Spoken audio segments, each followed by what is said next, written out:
instructor and they're trying to get you to do certain things with your technique over and over again, different cues repeatedly to try to get you into a certain position in your golf game, and it's not working, it's because you haven't mastered the first pillar of golf performance. The most important thing with golf performance is making sure that you have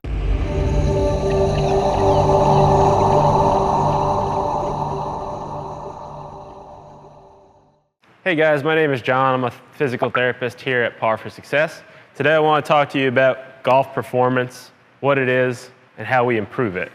There's a lot of misconceptions about golf performance, mainly that, if you're doing golf performance exercises, you need to be swinging really fast, really hard, and just trying to crush the ball. That's really a misconception, because what we look for here at Par for Success is two things. We look for longevity on the golf course, and then playing well. Right? Ideally, if we can combine those two things so that you can play golf for the next 20, 30, 40 years and be playing at a high level, that's what we're going for. There's really three main parts to golf performance, the three pillars we call it. So the first part, what everybody thinks they need to focus on the most, which is probably the thing they need to focus on the least, is equipment.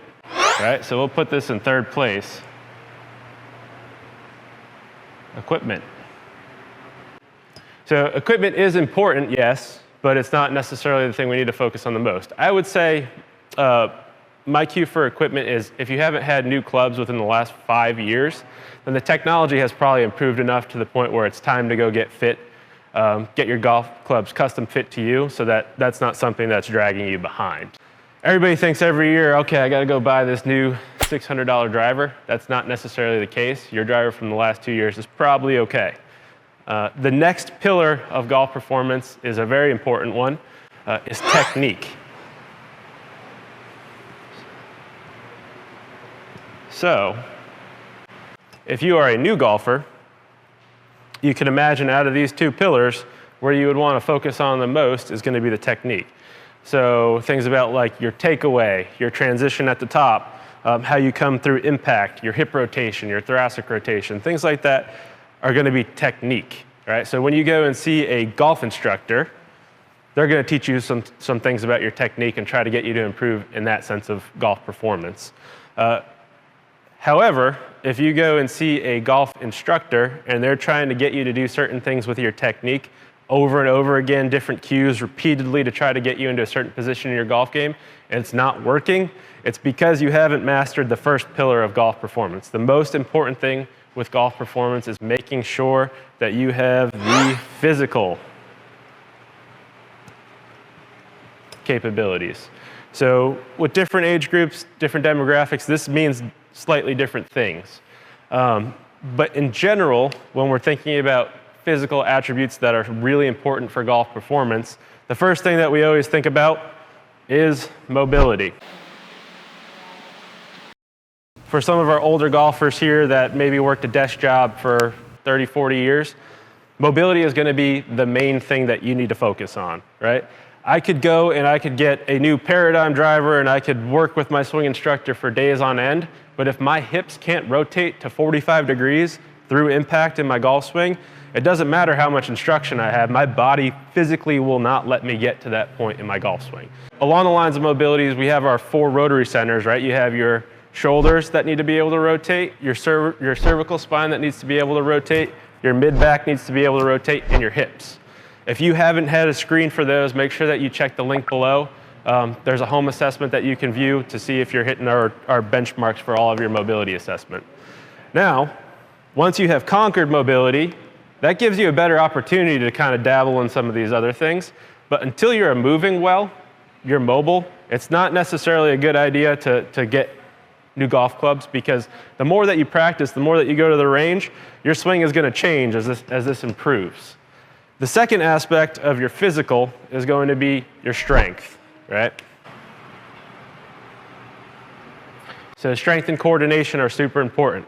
So if we think about maybe a junior golfer who is like Gumby with mobility, they're the most flexible people in the world. They have no limitations with any of the 4 rotary centers, but when they swing, it looks like they're uncoordinated or they have a really hard time controlling the different points of their swing.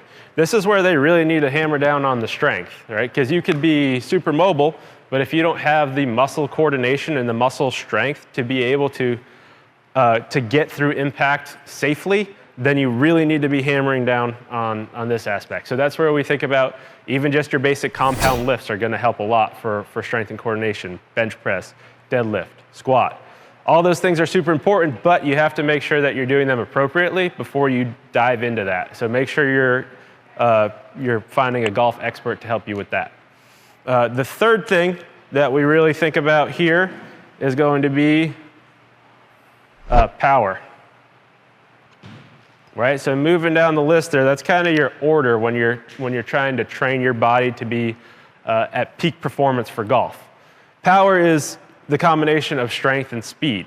All right, so you need to be able to get mobility first, then you build up your muscles so that they're decently strong, and then once you're strong, you can start to add power or quick movements, and that's going to help to deliver the club a little bit faster through impact. Because remember, the faster that you swing the club, the more yards you're going to get. If you get more yards, you're going to be closer to the green on approach. You're going to stick it a little bit closer, hopefully a 1 or 2 putt. So power is a big indicator for improved golf performance, lower scores. And then the last aspect of golf performance under the physical category here is going to be just speed, just purely speed. So when we think about power, we're thinking about moving maybe a moderate weight fast.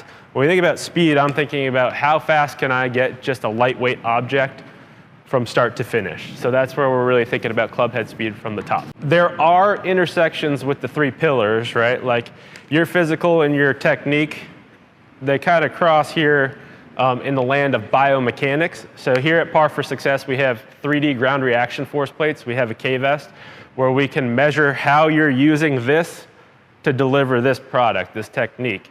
So if you're not using the ground appropriately, you're not shifting weight, you don't have your sequence down, then we will have to combine in the realm of technique and physical on the plates.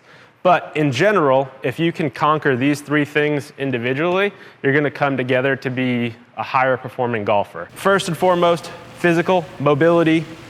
Then you can start to dabble in technique and really hold off on the equipment until you've mastered these first 2 things. So if you guys think that you need any help with the physical aspect of golf performance, make sure that you click on the link below, go and take our home assessment, and see if there's anything that we can do to help you here at Par for Success. Thank you for watching. Please like, comment, and subscribe.